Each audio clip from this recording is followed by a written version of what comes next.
محمود خان صاحب، انہوں نے عمران خان صاحب کی مشاورت سے اسے قبول کیا.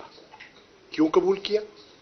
کیونکہ وہ شخصیت ایسی ہیں جن سے توقع کی جا سکتی ہے کہ وہ شفاف انتخابات کروانے کی اہلیت ان میں ہے. ان کے پاس انتظامی تجربہ بھی ہے، ان کی ایک شہرت ہے، ان کا ایک نام ہے. ہم نے اس کنسنسس کو بڑھانے کے لیے آگے قبول کر لیا. تو اس سے آپ اندازہ لگا سکتے ہیں کہ ہماری خواہش اور نیت کیا تھی اور کیا ہے. اسی طرح پنجاب میں بھی ہم مثبت طریقے سے آگے بڑھنے کا ارادہ رکھتے تھے.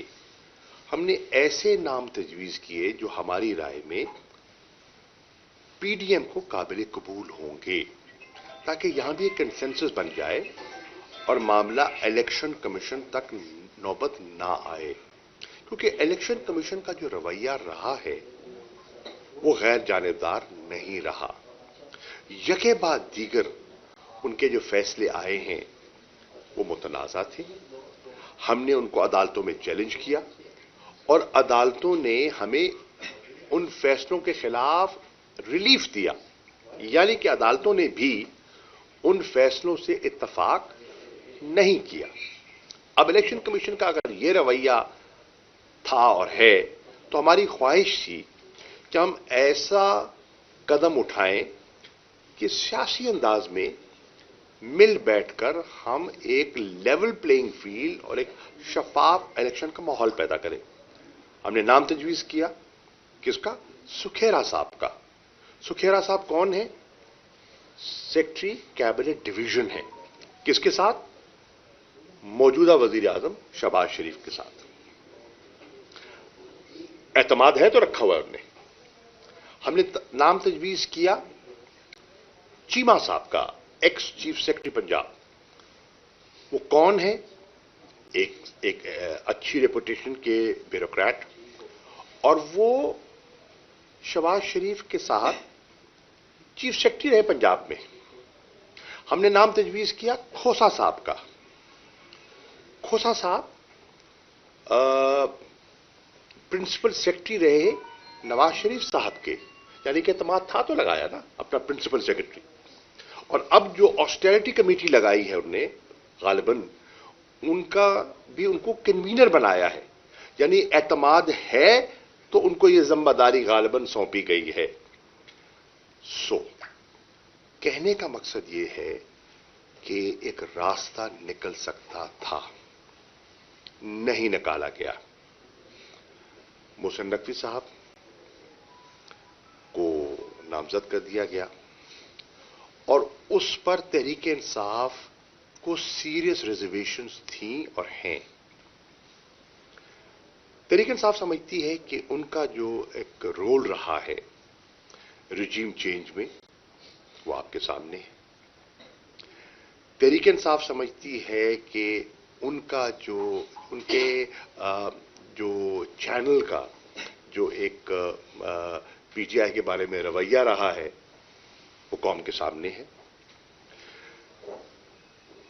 تو ہم نہیں چاہتے تھے کہ نئے انتخابات کو جو ان کی آئینی ذمہ داری ہے شفاف کروانا الیکشن کمیشن کی اور نگران سیٹ اپ کی، ان کو متنازع بنایا جائے. لیکن ان کے آنے سے وہ متنازع ہو گئے. ہم نے اپنے خدشات کا اظہار کیا، اور ہم نے نہیں، بہت سے لوگوں نے ٹیلی ویژن چینلز پر ان کی تعیناتی سے پہلے کہہ دیا کہ فلاں صاحب کا فیصلہ ہو چکا ہے. ابھی کسی کے وہم و گمان میں نہیں تھا کہ فیصلہ کیا ہوگا. آپ کے علم میں ہے کہ واڈا صاحب کی پریس کانفرنس آپ سن لیجیے. انہوں نے پہلے اعلان کر دیا تھا ایک ٹاک شو میں کہ فیصلہ ہونا نہیں ہے، فیصلہ ہو چکا ہے. ابھی پارلیمانی کمیٹی کا فیصلہ ہونا تھا، ابھی اس پر کوئی اتفاق رائے ہو بھی سکتا تھا، نہیں ہوا لیکن ہو بھی سکتا تھا. لیکن وہ پہلے ہی اعلان کر چکے کہ یہ ہوں گے اور پھر وہ ہو گیا. ہم کہہ رہے تھے کہ ان کے آنے سے ماحول کشیدہ ہوگا، اور آپ نے دیکھا کہ آنے کے 24 گھنٹے کے اندر